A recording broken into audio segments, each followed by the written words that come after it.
Hello friends, I have started a series for UGC NET exam in June 2025 for the political science subject.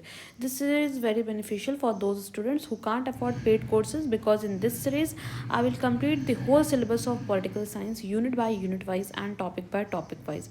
So please like, share and subscribe my channel so that you can get further videos on time. For completing this series, it will take 2 to 3 months and then we will practice previous year questions also. I will use both the language, that is Hindi and English, for explaining the topic.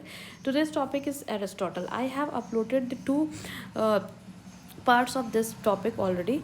This is the third part of Aristotle. Okay, so जो भी new students हैं वो please subscribe कर लें इस channel को। And Aristotle के मैंने 2 videos part 1 part 2 already upload कर दिया है, उसको ज़रूर देखें एंड देन उसके बाद इस पार्ट 3 को देखें ताकि आपको बेटर क्लैरिटी हो। ओके, सो हमने इससे पहले जो लेक्चर्स थे उसमें हमने ये पढ़ा कि अरिस्टोटल का इंट्रोडक्शन हमने पढ़ा, फिर अरिस्टोटल की फ़िलासफ़ी पे प्लेटो की फ़िलासफ़ी का क्या इन्फ्लुएंस पड़ा ये हमने पढ़ा। क्योंकि अरिस्टोटल जो है वो प्लेटो के ही डिसाइपल थे, उनके शिष्य थे, तो उनकी फ़िलासफ़ी का अब जो है अरिस्टोटल पे बहुत ज़्यादा फ़र्क पड़ा ही होगा। एंड प्लेटो बट अरिस्टोटल जो है वो प्लेटो के क्रिटिक भी थे, तो प्लेटो एंड अरिस्टोटल में क्या डिफरेंसेस थे उनकी फ़िलासफ़ी में वो हमने देखे। फिर हमने ये देखा कि politics as the master science, Aristotle ने पॉलिटिक्स को मास्टर साइंस बताया। एंड अरिस्टोटल ने पॉलिटिक्स के बारे में उनका क्या नोशन था, उन्होंने जैसे कि उनके जो गुरु थे प्लेटो, उन्होंने रूल ऑफ फिलोसफर किंग बताया था, बट अरिस्टोटल ने क्या बोला कि नहीं, रूल ऑफ फिलोसफर किंग जो है वो यूटोपियन हो गया और उसकी जगह उन्होंने idea of rule of law बताया। ठीक है, तो हमने रूल ऑफ लॉ क्या था अरिस्टोटल का ये पढ़ा पहले के 2 लेक्चर्स में। फिर अरिस्टोटल की बहुत ही इंपॉर्टेंट थ्योरी ऑफ स्टेट पढ़ी, जिसमें उन्होंने स्टेट कैसा होना चाहिए और स्टेट का क्या इंपॉर्टेंस है। Family, private property and slavery, ये चीज़ हमने देखा कि उनके क्या व्यूज़ थे regarding family, private property and slavery. And हम लोगों ने थ्योरी ऑफ सिटीजनशिप पढ़ी and concept of justice and equality. इतना सारा कुछ हम लोगों ने पहले के 2 लेक्चर में पढ़ा है। आज हम लोग थ्योरी ऑफ कॉन्स्टिट्यूशन पढ़ेंगे अरिस्टोटल की। ये लास्ट लेक्चर होगा अरिस्टोटल पे, इसके बाद अरिस्टोटल पे कुछ भी ऐसा सब कुछ जितना भी इम्पोर्टेंट हो सकता था, चाहे वो रिगार्डिंग यूपीएससी हो चाहे यूजीसी हो, वो सब मैंने कवर कर दिया है इन 3 लेक्चर्स के थ्रू। आपको इन लेक्चर्स को देख के अपने नोट्स बनाने हैं एंड फिर जब आप ओपी गाबा को रीड करेंगे तो आपको बहुत ही ईजी लगेगा, बहुत ही ईजिली आपको सारी चीज़ें समझ में आएंगी। ये जो नोट्स हैं इनमें ओपी गाबा की जो बुक है, जो वेस्टर्न पॉलिटिकल थॉट्स के लिए सबसे फेमस बुक है, तो उस बुक की भी इम्पॉर्टेंट पॉइंट्स को मैंने इंक्लूड कर रखा है। ठीक है, सो अब हम लोग पढ़ेंगे आज थ्योरी ऑफ कॉन्स्टिट्यूशन। ये क्या है देखिए, एरिस्टोटल ने जो है उन्होंने बताया कि empirical method of studying politics. Empirical method क्या है कि based on the observation of facts relies on some sense और एक्सपीरियंस। ठीक है, तो उन्होंने देखो जैसे कि मैंने आपको इससे पहले वाले लेक्चर में बताया था कि एरिस्टोटल ने ही studied 158 constitutions of different cities states. उन्होंने 158 कॉन्स्टिट्यूशन डिफरेंट सिटीज स्टेट्स के कॉन्स्टिट्यूशन को स्टडी किया था। तो उन्होंने जो भी हर कॉन्स्टिट्यूशंस में जो भी उनको अच्छी चीज़ें लगी, उनको इन्होंने अपनी थ्योरी ऑफ कॉन्स्टिट्यूशन में एक्सप्लेन करने की कोशिश की। तो उन्होंने ये जो थ्योरी ऑफ कॉन्स्टिट्यूशन दिया था उसमें कौन सा मेथड यूज़ किया, उन्होंने इसमें एम्पेरिकल मेथड यूज़ किया। एम्पेरिकल मतलब होता है कि ऑब्जर्वेशन पे based, observation of facts and पे बेस्ड जो स्टडी होती है, फैक्ट्स पे बेस्ड। ठीक है, इनका जो स्टेटमेंट था देखिए, good ruler ought to be worldly wise rather than wise in the world of ideas. ठीक है, इस स्टेटमेंट का मतलब समझिए। इस स्टेटमेंट का क्या मतलब है कि एरिस्टोटल जो है यहाँ पे अपने जो उनके गुरु थे प्लेटो, उनको इनफैक्ट क्रिटिसाइज भी कर रहे हैं इस स्टेटमेंट के थ्रू कि good ruler ought to be worldly wise rather than wise in the world of ideas. देखिए, प्लेटो ने क्या बोला था, प्लेटो ने बोला था कि फिलोसफर किंग का रूल होना चाहिए, क्योंकि जो फिलोसफर किंग है उसके पास बहुत ही विजडम है, नॉलेज है, बहुत ही वाइज है। ठीक है, तो इसी बात को एरिस्टोटल ने क्रिटिसाइज़ करते हुए क्या कहा कि कोई ऐसा व्यक्ति जिसका जो कि आइडियाज़ के वर्ल्ड में वाइज हो, सिर्फ उसको आइडियाज़ आते हों बट प्रैक्टिकल जो सिचुएशन है, प्रैक्टिकल जो वर्ल्ड है उसमें उसकी जो आइडियाज़ हैं वो एप्लीकेबल ना हो पाए, तो ऐसा रूलर नहीं होना चाहिए। गुड रूलर वही होता है जो इस वर्ल्ड की जो प्रैक्टिकल वर्ल्ड है उसमें अगर वाइज है तो वो एक अच्छा रूलर है, rather than wise in the world of ideas. I hope आपको ये सेंटेंस समझ में आ गई। तो ये स्टेटमेंट किसका था? देखिए ये स्टेटमेंट जो मैंने आपको ग्रीन कलर से लिख रखा हुआ है, ये स्टेटमेंट इस टाइप के क्वेश्चन पूछता है कि आपको ये स्टेटमेंट दे दिया जाएगा एंड फोर को आपको ऑप्शन दिए जाएंगे, 4 डिफरेंट फिलोसफर्स के नेम होंगे एंड उसमें ये पूछा जाएगा कि ये पर्टिकुलर स्टेटमेंट किस फिलोसफर का है, तो इसीलिए ये इंपॉर्टेंट है। फिर जो है एरिस्टोटल को फादर ऑफ कॉन्स्टिट्यूशनलिज्म भी कहा जाता है। मैंने आपको बताया ना कि इन्होंने 158 कॉन्स्टिट्यूशन को रीड किया था, तो इसीलिए इनको फादर ऑफ कॉन्स्टिट्यूशनलिज्म कहा जाता है, क्योंकि इन्होंने he doesn't permit the deviation between constitution and manner of government, क्योंकि इन्होंने जो है गवर्नमेंट कैसी होनी चाहिए उसको उन्होंने कॉन्स्टिट्यूशन को स्टडी करने के बाद डिफरेंट टाइप्स ऑफ कॉन्स्टिट्यूशंस बताए और उस अकॉर्डिंगली उन्होंने जो है स्टेट में गवर्नमेंट कैसा होना चाहिए उसको बताया, तो इसीलिए इनको फादर ऑफ कॉन्स्टिट्यूशनलिज्म कहा जाता है। इसका मतलब कि उन्होंने रूल ऑफ लॉ या कॉन्स्टिट्यूशन को इंपॉर्टेंस दी rather than rule of philosopher king. अब इन्होंने 3 मेजर कंपोनेंट्स बताए कॉन्स्टिट्यूशनल रूल के। देखिए सबसे पहला, rule in common interest of the public as oppose to faction tyrants government in interest of ruler और फैक्शन। ठीक है, तो उन्होंने पहली बात बताई कि कॉन्स्टिट्यूशनल, अगर कॉन्स्टिट्यूशन का, संविधान का अगर रूल होगा तो उसके 3 मेजर कंपोनेंट्स क्या हैं। तो सबसे पहला कंपोनेंट उन्होंने ये बताया कि देखिए अगर कॉन्स्टिट्यूशनल रूल होगा तो सबसे पहले ये पूरे पब्लिक के कॉमन इंटरेस्ट पे रूल होगा, क्योंकि जो कॉन्स्टिट्यूशन में रूल बनता है, जो रूल कॉन्स्टिट्यूशनल रूल होता है वो सबको मद्देनज़र रखते हुए बनता है। ठीक है, सबका कॉमन इंटरेस्ट को लेकर चलता है। लेकिन अगर सपोज करिए rule of a single person या एरिस्टोक्रेट्स का रूल होगा तो वो क्या होगा, फैक्शन का रूल होगा या टायरेंट गवर्नमेंट का रूल होगा। वो कुछ ही लोगों को के इंटरेस्ट को फुलफ़िल कर पाएंगे, वो सभी के इंटरेस्ट को फुलफ़िल नहीं करते हैं, इसीलिए रूल ऑफ कॉन्स्टिट्यूशनल रूल होना इज़ इम्पॉर्टेंट। फिर उन्होंने सेकेंड का पॉइंट क्या बताया कि government couldn't act in violation of constitution. उन्होंने सेकेंड पॉइंट ये बताया कि जो गवर्नमेंट है वो कॉन्स्टिट्यूशन के को वायलेट करके नहीं कर सकती है, वो कॉन्स्टिट्यूशन के अकॉर्डिंग ही रूल करनी चाहिए। थर्ड पॉइंट उन्होंने बताया कि constitutional government rule by consent of subject rather than force. ठीक है, तो उन्होंने बोला कॉन्स्टिट्यूशनल गवर्नमेंट वो गवर्नमेंट है जो कि कंसेंट से रूल करे, मतलब जो नागरिक जिनके ऊपर वो रूल कर रही है गवर्नमेंट, उनका कंसेंट हो, उनकी हामी हो कि हाँ ठीक है आप मेरे ऊपर रूल करिए, ये आप रूल बना सकते हैं। तो rule of by the consent of subject, ना कि फोर्सफुली रूल नहीं होता है constitutional rule as compare to the tyrants rule. ठीक है, he studied 158 constitution, based on it gave 6 forms of constitutions.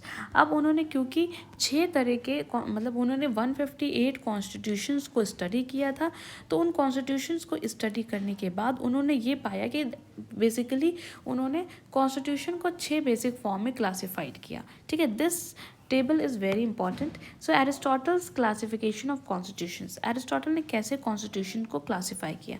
सबसे पहले उन्होंने बताया एक कॉलम में कि कैरेक्टरिस्टिक्स बताई, डोमिनेंट कैरेक्टरिस्टिक क्या है, और फिर form of government, normal form and perverted form. देखिए 2 फॉर्म ऑफ गवर्नमेंट बताई उन्होंने, एक नॉर्मल फॉर्म बताई और एक परवर्टेड फॉर्म बताई। देखिए नॉर्मल फॉर्म क्या होता है, जहाँ पे ruler is devoted to the interest of the state.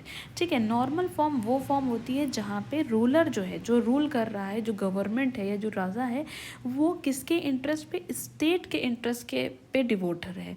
ठीक है, वो उसे अपना इंटरेस्ट को या सेल्फ इंटरेस्ट या अपने जो है स्टेट के अगेंस्ट में ना हो। और परवर्टेड फॉर्म ये होती है कि जहाँ पे रूलर जो है वो अपने इंटरेस्ट पे रूल कर रहा है और वो स्टेट के इंटरेस्ट को मद्देनज़र नहीं रख रहा है। ठीक है, so this is normal form and perverted form according to Aristotle. अब देखिए रूल बाय वन, सबसे पहले उन्होंने क्लासिफाई किया कि अगर मान लीजिए कोई एक ही पर्सन रूल कर रहा है, तो अगर नॉर्मल फॉर्म इसकी क्या होती है, इसकी नॉर्मल फॉर्म होती है मोनार्की, या जिसको हम किंगशिप या राजा कहते हैं, और इसी की जो परवर्टेड फॉर्म होती है उसको हम लोग क्या बोलते हैं, टायरनी या डेस्पोटिज्म। टायरनी मतलब जब वही राजा जो है वो डेस्पोटिक किंग बन जाए, मीन्स कि अपना टायरेंट बन जाए, वो बहुत ज़्यादा अपनी ही चलाए, जनता या प्रजा के बारे में कुछ ना सोचे। ठीक है, अपने अकॉर्डिंग, अपने इंटरेस्ट के अकॉर्डिंग वर्क करे, तो ये क्या हो गई, ये परवर्टेड फॉर्म ऑफ मोनार्की हो गई। फिर उन्होंने क्लासीफाई किया कि एक तो ये तरीका है कि उन्होंने देखा कि कोई बहुत सारे स्टेट्स में ऐसा हो रहा था कि सिर्फ एक ही किंग जो है वो रूल कर रहा था, तो उस जगह पे नॉर्मल फॉर्म तो ये है कि चलिए ठीक है वो किंग सही तरीके से रूल कर रहा है, बट उसकी परवर्टेड फॉर्म ये है कि वो टायरेंट हो जा रहा है, ठीक है। फिर रूल बाय फ्यू, फ्यू में क्या है कि उसको उन्होंने क्या बताया कि एरिस्टोक्रेसी, एरिस्टोक्रेसी मतलब rule by few, and this is the normal form of government. लेकिन इसी का परवर्टेड फॉर्म क्या हो गया, ओलिगार्की, जहाँ पे जो ये एरिस्टोक्रेसी है वो करप्ट हो गई है और कुछ लोग जो रूल कर रहे थे वो करप्ट हो चुके हैं, जिसकी वजह से उस फॉर्म ऑफ गवर्नमेंट को क्या बोला गया है, ओलिगार्की, अकॉर्डिंग टू एरिस्टोटल। फिर उन्होंने बताया कि रूल ऑफ मैनी, मैनी लोग, अगर बहुत ज़्यादा लोग रूल कर रहे हैं तो उसमें भी नॉर्मल फॉर्म क्या उन्होंने बताई, पॉलिटी को, जहाँ पे कॉन्स्टिट्यूशनल गवर्नमेंट होगी, और उसका परवर्टेड फॉर्म या करप्टेड फॉर्म क्या बताया, डेमोक्रेसी। तो देखिए प्लेटो और एरिस्टोटल दोनों ही कहीं ना कहीं डेमोक्रेसी के अगेंस्ट थे, क्योंकि एक तो सबसे बड़ा एक और रीज़न ये भी था कि प्लेटो के जो टीचर थे वो था सोक्रेटिस, ठीक है। मैंने प्लेटो वाला लेक्चर जो दिया है इसमें अपलोड किया है, उसमें बहुत डिटेल में प्लेटो को भी बहुत अच्छे से एक्सप्लेन किया है और सोक्रेटिस के बारे में भी थोड़ा मैंने एक्सप्लेन किया है, ठीक है। सो जो स्टूडेंट न्यू हैं तो उस लेक्चर को भी ज़रूर देखें ताकि आपको बेटर क्लैरिटी हो। आप जो इन लेक्चर्स को अगर फॉलो कर लेंगे तो मुझे पूरा 100% आपको मैं गारंटी दे रही हूँ कि आपको बहुत अच्छे से वेस्टर्न पॉलिटिकल थॉट समझ में आ जाएगा, ठीक है। सो प्लेटो जो थे वो डेमोक्रेसी को वो भी अगेंस्ट थे, क्योंकि उनके जो गुरु थे वो कौन थे, सोक्रेटिस। सोक्रेटिस में को जो है एथेंस में बिकॉज ऑफ डेमोक्रेसी और उनके को मरवा दिया गया था, ठीक है। सो कहीं ना कहीं इस चीज़ से प्लेटो जो है उनको ये बहुत इन्फ्लुएंस की ये बात, और उन्होंने बोला कि जो डेमोक्रेसी है वो रूल बाय जो जिनके पास विजडम नहीं है वो लोग उसे रूल कर रहे हैं, और जिसकी वजह से इसका ये परवर्टेड या करप्टेड फॉर्म है, democracy is not good form of government. और एरिस्टोटल ने भी डेमोक्रेसी को परवर्टेड फॉर्म बताया, क्योंकि इन्होंने बोला कि ये जो डेमोक्रेसी है ये बहुत ज़्यादा लोग, रूल बाय मैनी है, और वो भी मैनी कैसे लोग हैं, बहुत ज़्यादा लोग, वो इग्नोरेंट लोग हैं, इसलिए ये जो डेमोक्रेसी है वो परवर्टेड या करप्टेड फॉर्म है। जो बेस्ट फॉर्म ऑफ गवर्नमेंट है अकॉर्डिंग टू एरिस्टोटल वो है पॉलिटी, मतलब जहाँ पे कॉन्स्टिट्यूशनल गवर्नमेंट हो, ठीक है। और उनका एक स्टेटमेंट था एरिस्टोटल का, power and virtue can not को एग्जिस्ट, ठीक है। इन्होंने जो है प्लेटो को, इस स्टेटमेंट के थ्रू प्लेटो को थोड़ा क्रिटिसाइज़ किया, क्योंकि प्लेटो ने क्या बोला था कि मोनार्की को, रूल ऑफ फिलोसोफर किंग को बेस्ट फॉर्म ऑफ गवर्नमेंट बताया था। तो एरिस्टोटल ने अपने ही गुरु को इस चीज़ के लिए क्रिटिसाइज़ किया कि देखिए उन्होंने क्या बोला कि power and virtue can not को एग्जिस्ट, मतलब कि जिसके पास अगर नॉलेज भी है, बहुत अच्छे गुण हैं, और पावर भी अगर उसी इंसान को दे दी जाए तो वो दोनों चीज़ें एक साथ एग्जिस्ट नहीं कर सकती हैं, ठीक है। So this statement criticises Plato, okay. Now अब ये cycle of change of government हम पढ़ते हैं, ठीक है। अब जैसे आपको मैंने बताया कि 6 फॉर्म ऑफ गवर्नमेंट एरिस्टोटल ने बताई थी, जिसमें कि 3 जो हैं वो नॉर्मल फॉर्म थी और 3 जो है वो परवर्टेड फॉर्म थी, ठीक। तो सबसे पहले उन्होंने ये जो साइकिल कैसे गवर्नमेंट चेंज होती है उसकी क्या साइकिल है उसको एक्सप्लेन किया। देखिए उन्होंने सबसे पहले बोला कि मान लीजिए कि मोनार्की जो है वो सबसे नॉर्मल फॉर्म है और एक इंसान किसी स्टेट पे रूल कर रहा है, लेकिन अगर वही इंसान जो है वो करप्ट हो जाए तो वो फिर टायरनी में कन्वर्ट हो जाती है, वो जो फॉर्म ऑफ गवर्नमेंट है वो टायरनी में कन्वर्ट हो जाती है, जो कि परवर्टेड फॉर्म है। क्योंकि ये परवर्टेड फॉर्म है तो इसलिए लोग जो हैं, जनता जो जनार्दन है, वो इस चीज़ को पसंद नहीं करती, तो वो इस एक रूलर को क्या कर देती, टायरेंट रूलर को हटाने की कोशिश करती है। फिर आ जाते हैं एरिस्टोक्रेट्स, जो कुछ लोग जो जिनको ये चीज़ पसंद नहीं आ रही थी, उन्होंने जिन्होंने भी उस एक रूलर या किंग को हटाया, टायरेंट रूलर को, फिर वो खुद अपनी फॉर्म ऑफ गवर्नमेंट बना लेते हैं, एरिस्टोक्रेट्स, ठीक है। तो ये तो नॉर्मल फॉर्म ऑफ गवर्नमेंट हुई। लेकिन मान लीजिए वही जो फ्यू लोग हैं, जो कुछ लोग हैं जिन्होंने गवर्नमेंट फॉर्म किया है मोनार्की को या टायरेंट को हटा के, तो अब वो भी करप्ट अगर हो गए, क्योंकि उनके हाथ में भी पावर आ गई, तो अगर वो करप्ट हो गए तो वो किस फॉर्म ऑफ गवर्नमेंट बन गई, वो ओलिगार्की बन गई, जो कि परवर्टेड फॉर्म है। अब क्योंकि ये करप्टेड फॉर्म ऑफ गवर्नमेंट है तो ये भी लोगों को पसंद नहीं आएगी, तो फिर कुछ ज़्यादा लोगों ने क्या किया, उसके अगेंस्ट उसको विद्रॉ किया, एंड फिर किस फॉर्म ऑफ गवर्नमेंट को लाने की कोशिश की, पॉलिटी लाने की कोशिश की, जो कि नॉर्मल फॉर्म थी। लेकिन ये जो पॉलिटी है, क्योंकि जब ये भी इसके लोगों के हाथ में पावर आने के बाद वो भी करप्ट हो गई, तो डेमोक्रेसी हो गई जो कि परवर्टेड फॉर्म थी, और फिर डेमोक्रेसी क्योंकि लोगों को पसंद है तो फिर से मोनार्की स्टार्ट हो गई। तो उन्होंने ये cycle of change of government बताया। अब ये स्टेटमेंट देखिए, Kings rule over willing subjects but tyrants over unwilling subject. King pursue honor, tyrant pursue pleasure. ठीक है, इस स्टेटमेंट से उन्होंने क्या बताया कि जो किंग होता है वो किसके ऊपर रूल करता है, जो भी लोग जैसा लोग चाहते हैं उन चीज़ों पे रूल करता है। लेकिन जो टायरेंट होता है, मतलब जो वही किंग करप्ट हो जाता है, तो वो अनविलिंग सब्जेक्ट पे रूल करना स्टार्ट कर देता है, जो लोगों की इच्छा है उसके विरुद्ध काम करना स्टार्ट कर देता है। तो किंग जो है वो ऑनर को परस्यू करता है, लेकिन टायरेंट जो है वो प्लेजर को परस्यू करता है। तो ये स्टेटमेंट जो है क्या चीज़ एक्सप्लेन कर रही है कि monarchy is best but tyranny, अगर वही मोनार्की करप्ट हो जाए तो टायरनी इज़ वर्स्ट। ठीक है, फिर according to Aristotle, polity is the best practicable form of government, rule of many but not too many. It avoids two extremes of arrogance and ignorance and represents the golden mean between oligarchy and democracy. तो आपने ये तो Aristotle की theory of constitution है ये आपने पढ़ा, और वहाँ से ये चीज़ समझ में आया कि एरिस्टोटल के अकॉर्डिंग जो बेस्ट फॉर्म ऑफ गवर्नमेंट थी वो कौन सी थी, पॉलिटी थी। उन्होंने बोला कि जो पॉलिटी है वो सबसे बेस्ट फॉर्म ऑफ गवर्नमेंट है, जो और वो भी बेस्ट प्रैक्टिकेबल, मतलब अगर हम प्रैक्टिस में अगर इस गवर्नमेंट को लाएं तो जो प्रैक्टिकल सिचुएशन है तो ये best practicable form of government है, क्योंकि यहाँ पे रूल ऑफ मैनी है, कई लोग उससे रूल कर रहे हैं लेकिन बहुत ज़्यादा रूल भी नहीं है। देखिए पॉलिटी जो है, उन्होंने जैसे कि एरिस्टोटल ने गोल्डन मीन का रूल दिया था, रूल ऑफ गोल्डन मीन, उसमें उन्होंने क्या बोला था कि ओलिगार्की मतलब क्या है कि ये तो करप्टेड फॉर्म है जहाँ पे कुछ लोग जो हैं रूल कर रहे हैं, और डेमोक्रेसी क्या है, ये बहुत ही इग्नोरेंट, बहुत ज़्यादा लोग, जो लोग इग्नोरेंट हैं वो लोग रूल कर रहे हैं। तो इन दो छोरों के बीच में, मतलब इन दोनों चीज़ों के बीच में एक जो मिडिल पाथ है, वो एक जो गोल्डन मीन क्या है वो है पॉलिटी, जहाँ पे ज़्यादा लोग तो रूल कर रहे हैं लेकिन बहुत ज़्यादा लोग भी नहीं रूल कर रहे, और वो लोग जो हैं ना ही एरोगेंस है ना ही उनमें इग्नोरेंस है। ठीक है, सो ये जो पैराग्राफ है दिस इज़ वेरी इंपॉर्टेंट। तो आई होप जो थ्योरी ऑफ कॉन्स्टिट्यूशन है आपको अच्छे से क्लियर हुई होगी। नाउ अब हम लोग पढ़ते हैं causes and remedies of revolution. जैसे कि एरिस्टोटल ने बोला कि क्योंकि डिफरेंट फॉर्म्स ऑफ गवर्नमेंट होती है और उनमें चेंज आता है, तो रेवोल्यूशन अगर जो रूलर जो है वो अपने जिनको रूल कर रहा है उनके इंटरेस्ट में अगर वर्क नहीं करता है तो लोगों के अंदर विद्रोह करने की भावना आती है।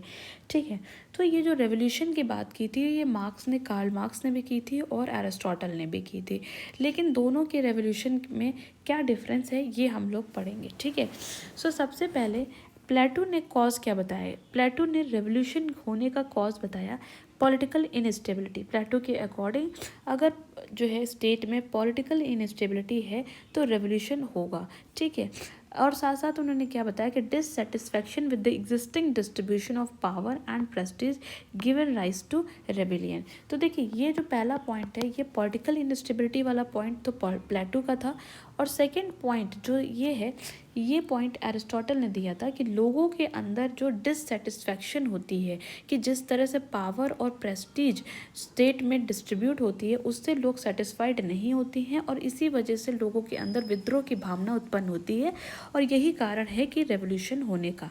ठीक है, ये एरिस्टोटल की बात थी।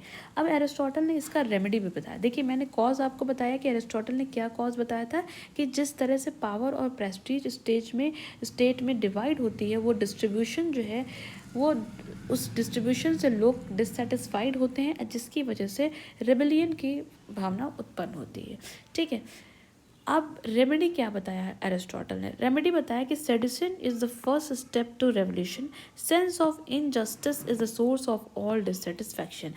देखिए एरिस्टोटल ने ये भी कहा, ही ऑल्सो एडेड दैट कि ये जो इनजस्टिस, जो उन्हें ऐसा लगता है कि ये हमारे साथ अन्याय हो रहा है क्योंकि पावर सही से डिस्ट्रीब्यूट नहीं हुई है, तो ये जो अन्याय की भावना होती है ये भी एक तरीके से डिससेटिस्फैक्शन का सोर्स होती है, लोगों के अंदर जो है सेटिस्फैक्शन नहीं होती है। ठीक, अब उन्होंने बोला कि इसका रेमेडी क्या है कि हम इस रेवोल्यूशन को कैसे बचा सकते हैं कि रेवोल्यूशन स्टेट में ना हो।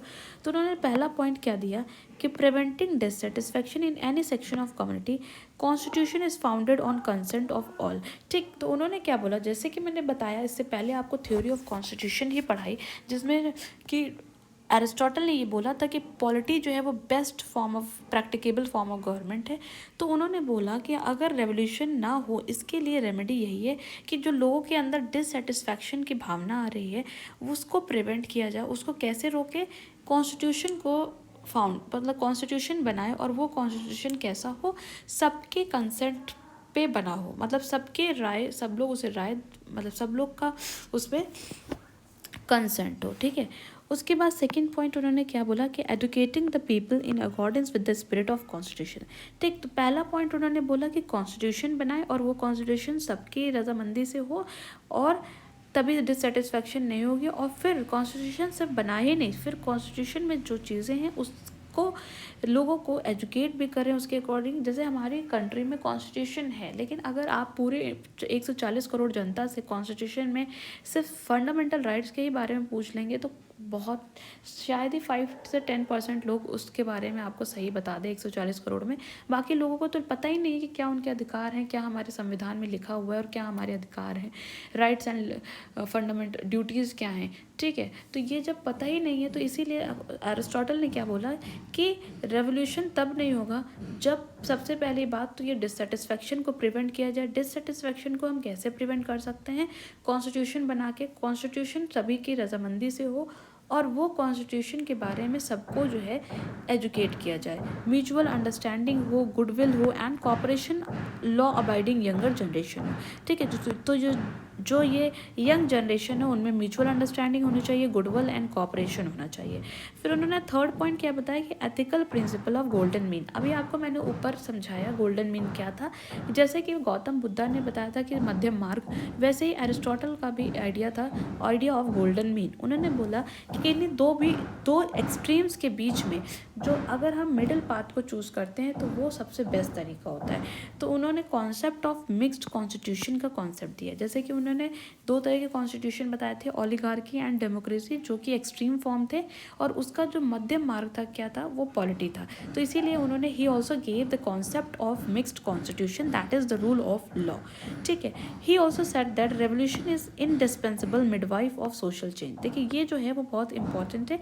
ये जो स्टेटमेंट है ये यूपीएससी में एज इट इज़ पूछा भी गया है। ठीक है, ठीक है, इसका मतलब मैं आपको समझाती हूँ।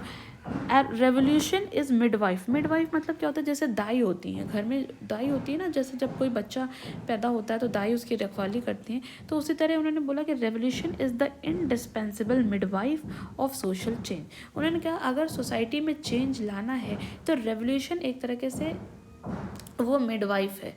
ठीक है, सोसाइटी में चेंज, एक पॉजिटिव चेंज लाने के लिए मिडवाइफ की जो ज़रूरत पड़ती है, जितनी इम्पॉर्टेंट मिडवाइफ होती है फॉर रियरिंग अप चाइल्ड, तो उसी तरह रेवोल्यूशन भी उतना ही इम्पॉर्टेंट है अगर सोसाइटी में चेंज लाना है। ये जो स्टेटमेंट था ये कार्ल मार्क्स का स्टेटमेंट था। जब हम लोग कार्ल मार्क्स को पढ़ेंगे तो वहाँ पे इस चीज़ को मैं और अच्छे से आपको एक्सप्लेन करूँगी। ठीक है, तो कार्ल मार्क्स के अकॉर्डिंग ये रेवोल्यूशन बहुत ही इंपॉर्टेंट है एंड रेवोल्यूशन बहुत ज़रूरी था सोसाइटी में चेंज लाने के लिए। बट यहाँ पे एरिस्टोटल डिफ़र कर जाते हैं। एरिस्टोटल ने बोला कि revolution as a threat to political stability and invented to prevent it from smooth running of society. Aristotle, क्योंकि देखिए मार्क्स के लिए रेवोल्यूशन बहुत इंपॉर्टेंट था, बट एरिस्टोटल ने क्या बताया कि रेवोल्यूशन जो है वो एक थ्रेट है। किस चीज़ के लिए? एरिस्टोटल जो है वो threat to political stability, society में पॉलिटिकल इनस्टेबिलिटी हो जाएगी अगर रेवोल्यूशन होगा। सो इसीलिए एरिस्टोटल जो है वो रेवोल्यूशन को प्रिवेंट करना चाहते थे, वो सोसाइटी में रेवोल्यूशन नहीं चाहते थे। Characters are not so easily change as laws. उन्होंने ये भी एक स्टेटमेंट दिया कि जैसे नियम को बदल सकते हैं ना, वैसे आप कैरेक्टर्स को जल्दी जल्दी नहीं बदल सकते। Political science does not make man but must take them as they come from nature. Democracy is based on a false assumption of equality. इन्होंने देखिए इस स्टेटमेंट के थ्रू डेमोक्रेसी को क्रिटिसाइज़ किया कि डेमोक्रेसी में हमको ऐसा लगता है कि हम सब लोग को इक्वलिटी दे रहे हैं, बट ये एक फॉल्स एजम्पशन ऑफ इक्वलिटी है। ठीक है, क्योंकि उन्होंने आइडिया ऑफ डिस्ट्रीब्यूटिव जस्टिस दिया था। मैंने इससे पहले वाले लेक्चर में आपको बताया था कि उन्होंने जो डिस्ट्रीब्यूटिव जस्टिस का कॉन्सेप्ट दिया था, और उन्होंने बोला था कि इक्वलिटी जो है वो इस सेंस में नहीं मिलनी चाहिए कि सबको इक्वल होना चाहिए। उन्होंने एक स्टेटमेंट बोला था, बहुत ही फेमस स्टेटमेंट था उनका, कि equal should be treated in, it is injustice to treat equal unequally and unequals equally, ठीक है। तो उन्होंने इसीलिए डेमोक्रेसी जो है उन्होंने बोला कि ये फॉल्स एजम्पशन है इक्वलिटी का। अब देखिए एरिस्टोटल का जो फॉर्मूला था मिक्स्ड कॉन्स्टिट्यूशन का, इसको देखते हैं। ये मैंने जो चार्ट लिया ये ओपी गाभा से लिया है। Likely to prove a stable form of government, उन्होंने क्या बताया था कि मिक्स्ड गवर्नमेंट कॉन्स्टिट्यूशन जो है वो स्टेबल फॉर्म ऑफ गवर्नमेंट है। जैसे कि मैंने ऊपर ये ऑलरेडी समझा दिया है, इसी को मैं फिर से देख रही हूँ कि उन्होंने बोला जो एरिस्टोक्रेसी और डेमोक्रेसी के बीच में जो ये मिक्स्ड कॉन्स्टिट्यूशन मतलब पॉलिटी जो है ये सबसे best practicable form of government है। क्यों? क्योंकि एरिस्टोक्रेसी में क्या होता है कि ये रूल ऑफ चूजन फ्यू है, एंड डेमोक्रेसी जो क्या है वो रूल ऑफ मैनी है। इसमें क्या है, जो कुछ लोग जो लोग रूल कर रहे हैं वो बहुत ही रिच हैं, एजुकेटेड हैं, कल्चर्ड एंड कॉम्पिटेंट पर्सन है, बट ये करप्ट हो सकते हैं।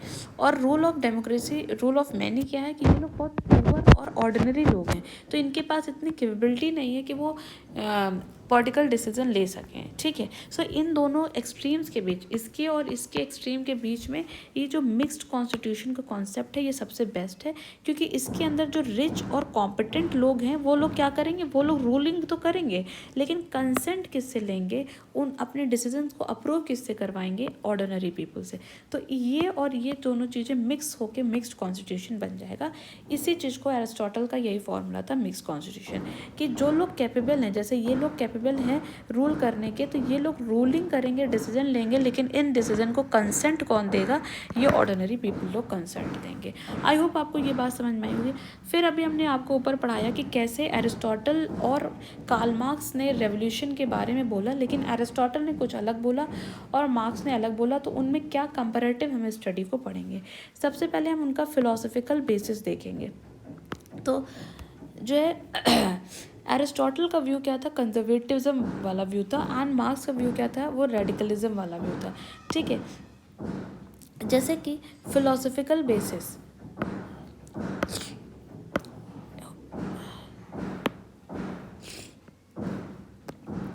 ओके, फिलोसफिकल बेसिस, तो एरिस्टोटल कंजर्वेटिव थे, वो सोसाइटी में चेंज नहीं लाना चाहते थे, वो वैसे ही सोसाइटी में ऑर्डर रखना चाहते थे जो पहले से था। और ये जो मार्क्स थे वो सोसाइटी में चेंज लाना चाहते थे, ये रूल ऑफ वर्किंग क्लास लाना चाहते थे। तो मार्क्स क्या थे, उनका व्यू कैसा था, रेडिकलिज्म व्यू था।